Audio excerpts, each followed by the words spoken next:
வந்து கான்கேவுக்கும் கான்வெக்ஸ்க்கும் என்ன வித்தியாசம் இந்த வீடியோல பார்க்க போறோம். ஓகேங்களா? ஆக்சுவலா கான்கேவ் கான்வெக்ஸ் இந்த வார்த்தை வந்து ரொம்ப நாளா ஸ்கூல்ல இருந்தே வந்து என்ன குழப்பிக்கிட்டே இருக்கும். எது கான்கேவ் எது கான்வெக்ஸ்.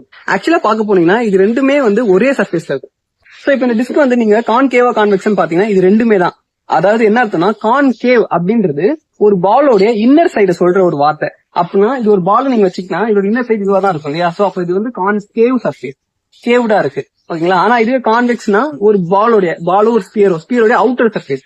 சோ இப்ப இந்த டிஸ்கோட அவுட்டர் தான் பாத்தீங்கன்னா கான்வெக்ஸ். ஓகேங்களா? பட் அப்பயே வந்து சில மிரர் நம்ம கான்வெக்ஸ் மிரர்ன்றோம், சில மிரர் கான்கேவ் மிரர்ன்றோம். ஏன்னா எல்லா மிரர்லயுமே இந்த ரெண்டு சைடு இருக்கு இல்லையா? ஆக்சுவலா அதுல என்ன இருக்குன்னா ரிஃப்ளெக்ட் ஆகிற சர்ஃபேஸ் இருக்கு இல்லையா? அந்த கோட்டிங், அந்த ரிஃப்ளெக்டர் கோட்டிங், அது வந்து கான்கேவ் சர்ஃபேஸ்ல ஊத்தி இருந்தாங்கன்னா அது கான்கேவ் மிரர். இல்ல ஆப்போசிட்ல கான்வெக்ஸ் சர்ஃபேஸ்ல அப்ளை பண்ணிருந்தாங்கன்னா அது கான்வெக்ஸ் மிரர்.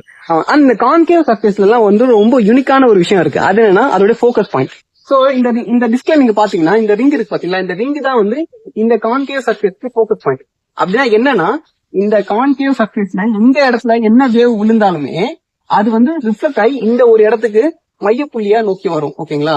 சோ நீங்க இந்த இடத்துல எதனா ஒரு பொருளை வச்சீங்கன்னா இங்க விழுற எல்லா எனர்ஜியும் நீங்க கலெக்ட் பண்ணி அதிக எனர்ஜியா உருவாக்கலாம். ஓகேங்களா? சோ அதுதான் வந்து இந்த கான்கேவ் மிரருக்கு ஒரு அட்வான்டேஜ். சோ இப்ப இங்க என்ன நடக்குதுன்னா அந்த பக்கம் பாத்தீங்கன்னா இதே மாதிரி ஒரு கான்கேவ் மிரர் இருக்கு.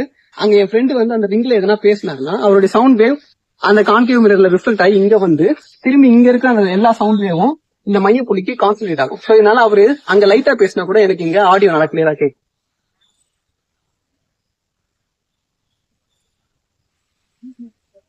ஹாய்.